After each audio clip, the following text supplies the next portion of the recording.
Hello friends, आप सभी का अपने एच ट्यूटोरियल पर स्वागत है। तो देखिए, जेक बोर्ड क्लास 10th का अगला वीकली टेस्ट 19 सितंबर को होने वाला है और 19 सितंबर को सोशल साइंस का और संस्कृत का आप लोगों का वीकली टेस्ट होगा। अच्छी तरीके से आप लोग तैयारी कीजिए। यहाँ पर मैं आप सभी को सोशल साइंस का वेरी वेरी इंपॉर्टेंट क्वेश्चन बताने वाला हूँ, वायरल इंपॉर्टेंट क्वेश्चन बताने वाला हूँ। अच्छी तरीके से सभी क्वेश्चन का आप लोग याद कर लीजिएगा। तो चलिए बिना देर के हम लोग क्वेश्चन की ओर बढ़ते हैं। देखिए, आप लोगों का 2 चैप्टर से क्वेश्चन आने वाला है इस वीकली टेस्ट में। पहला है भूमंडलीकृत विश्व का बनना और दूसरा कृषि। तो दोनों चैप्टर से हम लोग जितना हो सके उतना एमसीक्यू क्वेश्चन देखने की कोशिश करते हैं और आप लोगों का सब्जेक्टिव क्वेश्चन भी पूछा जाएगा। 6 सब्जेक्टिव क्वेश्चन आएगा। देखिए, पहला नंबर का क्वेश्चन है, यह क्वेश्चन है भूमंडलीकृत विश्व का बनना से। देखिए, 1923 में विश्व को पूंजी देने वाला और विश्व का सबसे बड़ा कर्जदाता राष्ट्र कौन था? पहला ऑप्शन है अमेरिका, दूसरा अफ्रीका, तीसरा इंग्लैंड, चौथा फ्रांस। तो इसका सही आंसर हो जाएगा ऑप्शन नंबर पहला, अमेरिका। मैं आप लोगों को बता दूं कि अमेरिका पहले बहुत ही गरीब था, भिखारी के जैसे था। पहले भारत काफ़ी अमीर था, लेकिन क्या हुआ कि 1923 के आसपास अमेरिका बाकी देशों को कर्जा देने लगा, उधार देने लगा। उधार देते देते इतना सारा वो ब्याज वसूलने लगा कि उसी से वो इतना अमीर हो गया कि अभी पूरे विश्व में अमेरिका काफ़ी अमीर देशों की गिनती में आता है। इनफैक्ट सबसे अमीर गिनती में अमेरिका ही आता है। ठीक है, तो इसको आप लोग याद कर लीजिएगा कि अमेरिका ने 1923 में सभी देशों को पूंजी देने का काम किया, यानी कि कर्जदाता राष्ट्र बना। फिर देखिए नेक्स्ट अगला सेकेंड नंबर, वैश्वीकरण आज मुख्य रूप से संदर्भित करता है। पहला ऑप्शन है व्यापार काम की तलाश में लोगों का प्रवास, दूसरा ऑप्शन है पूंजी का संचालन, तीसरा ऑप्शन है एक आर्थिक प्रणाली जो पिछले 50 वर्षों में उभरी है और चौथा वैश्विक समाजों के बीच सांस्कृतिक संबंध। तो इसका सही आंसर हो जाएगा ऑप्शन नंबर तीसरा, एक आर्थिक प्रणाली जो पिछले 50 वर्षों में उभरी है। इसको हम लोग वैश्वीकरण कहेंगे। चलिए अब बढ़ते हैं नेक्स्ट अगला तीसरा नंबर, कॉर्न कानून किस देश में पारित किया गया था? कॉर्न कानून किस देश में पारित किया गया था? फ्रांस में, जर्मनी में, रूस में या ब्रिटेन में? तो इसका सही आंसर हो जाएगा ऑप्शन नंबर चौथा, ब्रिटेन में। कॉर्न कानून ब्रिटेन में पारित किया गया था। अब बढ़ते हैं नेक्स्ट अगला 4 नंबर की ओर, सन 1800 ईस्वी के आसपास निर्यात में सूती कपड़े का प्रतिशत कितना था? 1800 के आसपास, सन 1800 के आसपास निर्यात में सूती कपड़े का प्रतिशत कितना था? 30%, 15%, 10% या 3%? तो इसका सही आंसर हो जाएगा ऑप्शन नंबर पहला, 30%। यहाँ पर देखिए, जो भी एमसीक्यू क्वेश्चन है वो आप लोगों का प्रोजेक्ट रेल का एग्जाम के लिए तो इम्पोर्टेंट है ही, साथ में आप लोगों का फाइनल बोर्ड एग्जाम के लिए भी इम्पोर्टेंट है। इसलिए अच्छी तरीके से सभी क्वेश्चन को आपको याद करते जाना है। देखिए 5 नंबर, निम्न में से कौन कौन से देश मित्र राष्ट्र थे? पहला ऑप्शन है ब्रिटेन, फ्रांस, रूस, दूसरा ऑप्शन है ब्रिटेन, जापान, रूस, तीसरा ऑप्शन है ब्रिटेन, भारत, रूस, चौथा ऑप्शन है जापान, रूस, इटली। तो इसका सही आंसर हो जाएगा ऑप्शन नंबर पहला, ब्रिटेन, फ्रांस, रूस। ब्रिटेन, फ्रांस, रूस मित्र राष्ट्र थे। फिर देखिए नेक्स्ट अगला 6ठा नंबर, भारत में केनाल कॉलोनी किस प्रांत में बनाई गई? भारत में कैनाल कॉलोनी किस प्रांत में बनाई गई? उत्तर प्रदेश में, पंजाब में, मध्य प्रदेश में या राजस्थान में? तो इसका सही आंसर हो जाएगा ऑप्शन नंबर दूसरा, पंजाब में बनाई गई। इसको आप लोग याद कर लीजिएगा। अब बढ़ते हैं नेक्स्ट अगला 7 नंबर, देखिए एशिया को यूरोप और उत्तरी अफ्रीका से जोड़ने वाले मार्ग को क्या कहा जाता था? पहला ऑप्शन सूती मार्ग, दूसरा सिल्क मार्ग, तीसरा उत्तरापथ, चौथा दक्षिणापथ। तो इसका सही आंसर हो जाएगा ऑप्शन नंबर दूसरा, सिल्क मार्ग। इसको आप लोग याद कर लीजिएगा।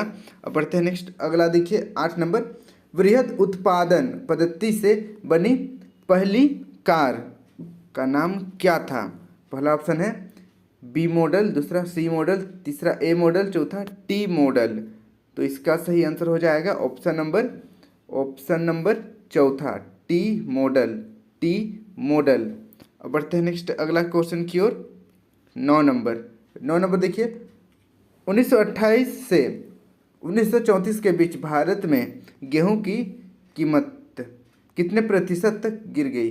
पहला ऑप्शन है 50%, दूसरा 60%, तीसरा 40% और चौथा 25%। तो इसका सही आंसर हो जाएगा ऑप्शन नंबर पहला, 50% तक कीमत गिर गई। इसको आप लोग याद कर लीजिएगा, इंपॉर्टेंट क्वेश्चन है। अब हम लोग बढ़ते हैं अगला, कुछ कृषि चैप्टर से भी कुछ इंपॉर्टेंट क्वेश्चन देख लेते हैं। देखिए पहला, मध्य अमेरिका में झूम कृषि को किस नाम से जाना जाता है? मध्य अमेरिका में झूम कृषि को किस नाम से जाना जाता है? पहला ऑप्शन है रे, दूसरा रोका, तीसरा मिल्पा, चौथा इनमें से कोई नहीं। तो इसका सही आंसर हो जाएगा ऑप्शन नंबर तीसरा, मिल्पा के नाम से जाना जाता है। इसको आप लोग याद कर लीजिएगा, इंपॉर्टेंट क्वेश्चन है। अब बढ़ते हैं नेक्स्ट अगला, सेकेंड नंबर देखिए, निम्न में से रोपण कृषि का उदाहरण, रोपण कृषि का उदाहरण गन्ना है, चावल है, गेहूं है या चना है? तो इसका सही आंसर हो जाएगा ऑप्शन नंबर पहला, गन्ना। ठीक है, गन्ना, इसको आप लोग याद कर लीजिएगा। अब बढ़ते हैं नेक्स्ट अगला तीसरा नंबर, इनमें से कौन सी रबी फसल है? कौन सी रबी फसल है? चावल, मोटा अनाज, कपास या चना? तो इसका सही आंसर हो जाएगा ऑप्शन नंबर चौथा, चना रबी फसल है, चना रबी फसल है। अब बढ़ते हैं नेक्स्ट अगला 4 नंबर देखिए, सुनहरा रेशा किस फसल को कहा जाता है? Very very very important question है, आप लोगों को फाइनल बोर्ड एग्जाम के लिए भी बहुत बार एग्जाम में आ चुका है। सुनहरा रेशा किस फसल को कहा जाता है? पहला ऑप्शन है रबड़ को, दूसरा जूट को, तीसरा कपास को, चौथा कहवा को। तो इसका सही आंसर हो जाएगा ऑप्शन नंबर दूसरा, जूट को सुनहरा रेशा कहा जाता है। अब बढ़ते हैं नेक्स्ट अगला 5 नंबर देखिए, भारत के किस राज्य में धान का उत्पादन सबसे अधिक होता है? बताइए, भारत के किस राज्य में धान का उत्पादन सबसे अधिक होता है? पहला ऑप्शन है पश्चिम बंगाल, दूसरा ऑप्शन है उड़ीसा, तीसरा ऑप्शन है झारखंड, चौथा ऑप्शन है बिहार। तो इसका सही आंसर हो जाएगा ऑप्शन नंबर पहला, पश्चिम बंगाल में सबसे अधिक चावल की खेती की जाती है, धान की खेती की जाती है। अब बढ़ते हैं नेक्स्ट अगला देखिए 6 नंबर, धान की फसल उत्पादन के लिए तापमान की आवश्यकता होती है? धान की फसल उत्पादन के लिए तापमान की आवश्यकता कितनी होती है? 25 degree Celsius, 30 degree Celsius, 50 degree Celsius या 45 डिग्री सेल्सियस। तो इसका सही आंसर हो जाएगा ऑप्शन नंबर पहला, 25 डिग्री सेल्सियस, 25 डिग्री सेल्सियस। फिर देखिए नेक्स्ट अगला 7 नंबर, किस प्रकार के मृदा में कपास की खेती होती है? किस प्रकार के मृदा में कपास की खेती होती है? पहला ऑप्शन है बलुआ मिट्टी, दूसरा काली मिट्टी, तीसरा लाल मिट्टी, चौथा कोई नहीं। तो इसका सही आंसर हो जाएगा, हमेशा याद रखिएगा, कपास की खेती काली मिट्टी में होता है। ये भी बहुत ज़्यादा इंपॉर्टेंट है, very very very important question है, बहुत बार ये भी एग्जाम में पूछा जा चुका है, इसलिए इसको आप लोग अच्छी तरीके से याद कर लीजिएगा। कपास क से काली, क से कपास, क से काली, क से कपास। चलिए नेक्स्ट अगला 8 नंबर, भारत किस फसल का विश्व में अग्रणी उत्पादक है? बताइए, भारत पूरे विश्व में कौन सा फसल का सबसे अधिक उत्पादन करता है? चाय का, कॉफ़ी का, दही का या दाल का? चलिए बताइए, जल्दी से कमेंट कीजिए। तो इसका सही आंसर हो जाएगा ऑप्शन नंबर पहला, चाय का। सोचिए, पूरे विश्व में सबसे अधिक भारत में ही चाय का उत्पादन होता है। अब बढ़ते हैं नेक्स्ट अगला 9 नंबर देखिए, 9 नंबर का क्वेश्चन है, ऑपरेशन फ्लड किस क्रांति से संबंधित है? ऑपरेशन फ्लड किस क्रांति से संबंधित है?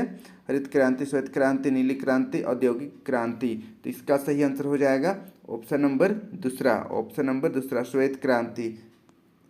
ऑपरेशन फ्लड जो है वो श्वेत क्रांति से संबंधित है। तो इसको आप लोग याद कर लीजिएगा, बहुत ज़्यादा इंपॉर्टेंट क्वेश्चन है। और इसके साथ ही दोनों चैप्टर को आप अपने तरीके से भी, अपने तरफ से भी एक बार जरूर पढ़ लीजिएगा, ताकि कोई भी क्वेश्चन आपसे मिस ना हो। तो चलिए बिना देर किए अब हम लोग कुछ सब्जेक्टिव क्वेश्चन देख लेते हैं। देखिए, सभी सब्जेक्टिव क्वेश्चन भी इंपॉर्टेंट है आप लोगों का बोर्ड एग्जाम के लिए भी और वीकली टेस्ट के लिए भी। देखिए पहला नंबर, वैश्वीकरण क्या है? वैश्वीकरण क्या है? इसका उत्तर देखिए, वैश्वीकरण का अर्थ अपनी अर्थव्यवस्था का विश्व अर्थव्यवस्था से सामंजस्य स्थापित करना तथा किसी वस्तु, सेवा, विचार, पद्धति, पूंजी, बौद्धिक संपदा अथवा सिद्धांत को विश्वव्यापी करना और विश्व के प्रत्येक देश का अन्य देशों के साथ अप्रतिबंधित आदान प्रदान करना को ही वैश्वीकरण कहते हैं। यानी कि दो देशों के बीच आर्थिक जो संबंध रहता है, हम लोग उसको कह सकते हैं वैश्वीकरण। चीज़ों का आदान प्रदान करना, पैसों का आदान प्रदान करना, सेवाओं का आदान प्रदान करना, तो ये सबको हम लोग वैश्वीकरण कहेंगे। चलिए अब बढ़ते हैं नेक्स्ट अगला सेकेंड नंबर देखिए, G77 से क्या तात्पर्य है? G77 से क्या तात्पर्य है? तो इसका उत्तर देखिए, 50 और 60 के दशक में विकासशील देशों को पश्चिमी देशों की अर्थव्यवस्था की तेज प्रगति से कोई लाभ नहीं मिला, इसलिए उन्होंने अपना एक नया समूह बनाया जो G77 के नाम से प्रसिद्ध हुआ। तो इसको आप लोग याद कर लीजिएगा, विकासशील देशों का समूह को ही हम लोग G77 कहते हैं।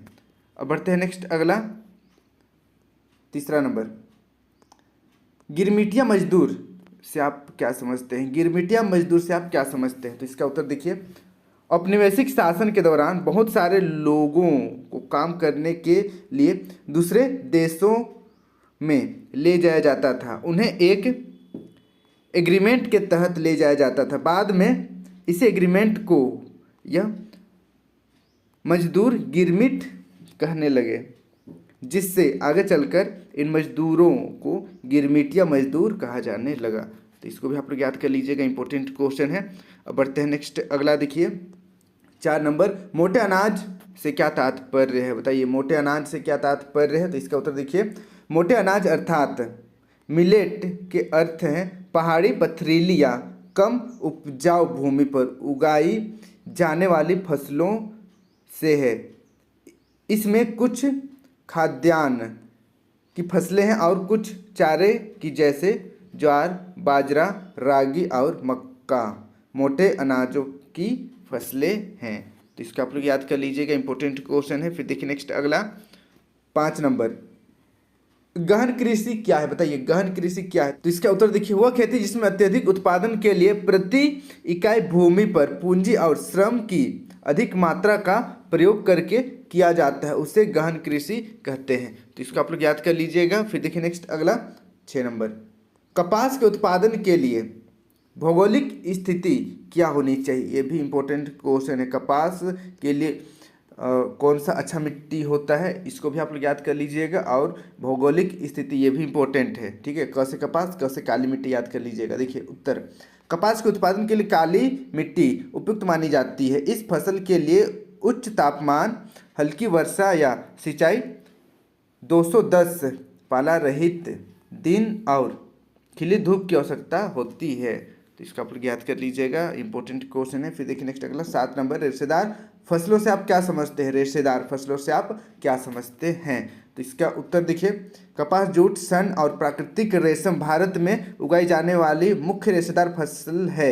इसमें से 3 मिट्टी में फसल उगाने से प्राप्त होती है। इसमें से 3 मिट्टी में फसल उगाने से प्राप्त होती है, जैसे कि हो गया कपास फसल उगाते हैं, जूट इसका भी फसल उगाते हैं, और उसी प्रकार से सन हम लोग उगाते हैं। वहाँ पर देखिए प्राकृतिक रेशम, ये जो है आपका रेशम कीट, ये हम लोग उगाते नहीं, इसको पालते हैं।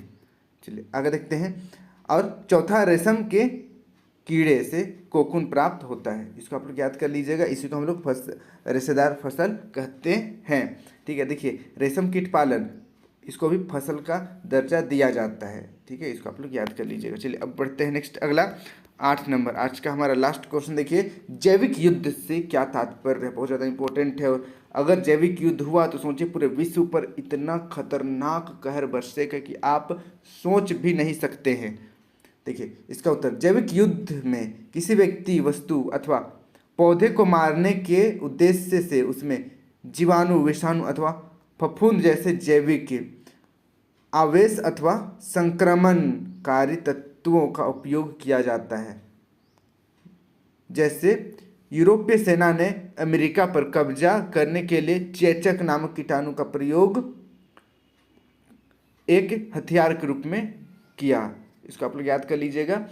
जैविक युद्ध में गोला बारूद, गन, तोप, मिसाइल ये सब काम नहीं आता है। बस एक वायरस को फैला दिया जाता है, फफूंद को फैला दिया जाएगा, कवक को फैला दिया जाएगा, बीमारी को फैला दिया जाएगा, जिससे आसानी से आदमी लोग मरने लगेगा। तो इसी को बोलते हैं जैविक युद्ध। इसको आप लोग याद कर लीजिएगा, इंपॉर्टेंट क्वेश्चन है।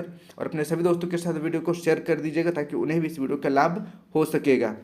Thank you for watching video. जय हिंद, जय भारत।